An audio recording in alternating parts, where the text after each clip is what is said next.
Hello, welcome to Aisha's voice. ഒത്തിരി സന്തോഷത്തോടെ ഒട്ടേറെ പുതുമകളോടെ ദിസ് ഈസ് ഐഷ. ഇന്ന് നമുക്ക് മലപ്പുറത്തെ ഫുട്ബോളിനെ കുറിച്ച് സംസാരിച്ചാലോ? അതെ, മലപ്പുറത്തിൻ്റെ സ്വന്തം പന്തുകളി. ലോകത്ത് എവിടെ ഫുട്ബോൾ ടൂർണമെൻറ്റുകൾ നടന്നാലും അതിൻ്റെ ആഘോഷങ്ങൾ നടക്കുന്നത് മലബാറിലാണ്, പ്രത്യേകിച്ചും നമ്മുടെ മലപ്പുറത്ത്. ഫുട്ബോളിനെ മണ്ണിലും മനസ്സിലും കൊണ്ട് നടക്കുന്ന ഒരു ജനത മലപ്പുറത്തുകാരെ പോലെ വേറെയുണ്ടോ എന്ന് തന്നെ സംശയമാണ്. കാറ്റ് നിറച്ച പന്തിനെ ചുറ്റിപ്പറ്റിയാണ് മലപ്പുറത്തുകാർ ജീവിക്കുന്നത് തന്നെ. ഒരു ബൂട്ടോ ജേഴ്സിയോ ഇല്ലാത്ത വീട് മലപ്പുറത്ത് കാണാൻ പോലും സാധിക്കില്ല.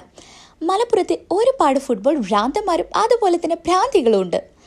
ഫുട്ബോൾ ജേഴ്സികൾ വിതരണം ചെയ്തും പോട്സ് വിതരണം ചെയ്തും അവർ ഫുട്ബോളിനോടുള്ള അടങ്ങാത്ത ഇഷ്ടം പ്രകടമാക്കുന്നു. എന്തിനധികം കൂറ്റം ഫ്ലെക്സുകൾ വെച്ചും കട്ടൗട്ടുകൾ വെച്ചും അവർ കളിയുടെ ഹരം കൂട്ടുന്നു.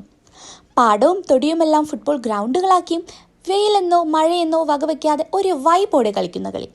ബ്രിട്ടീഷുകാരുടെ കാലുകളിൽ നിന്നാണ് മലപ്പുറത്തുകാരുടെ കാലുകളിലേക്ക് ഫുട്ബോൾ എത്തുന്നത്. ഇത്രത്തോളം ഈ കളിയെ സ്നേഹിക്കുന്ന ഒരു ജനത ഇവിടെ ഉണ്ടായിട്ടും കഴിവുറ്റ കളിക്കാരുണ്ടായിട്ടും എന്തുകൊണ്ടാണ് ഇന്ത്യൻ സംഘത്തിന് ലോകകപ്പിന് ഇടം നേടാനാവാത്തത്? അതൊരു ചോദ്യമല്ലേ? മെസ്സിയുടെയും ക്രിസ്ത്യാനോയുടെയും നെയ്മറിൻ്റെയും കട്ടൗട്ടുകളിൽ മാത്രം ആഘോഷിച്ചുകൊണ്ടിരിക്കുന്ന ഈ പ്രാന്ത് മതിയോ? നാളെ നമ്മുടെ കുട്ടികളുടെ ഫ്ലെക്സുകളും കട്ടൗട്ടുകളും ഭാവിയിൽ ഉയരുകയും ഇന്ത്യൻ പതാക ഗ്രൗണ്ടിൽ പാറിപ്പറക്കുകയും ഒക്കെ വേണ്ടേ?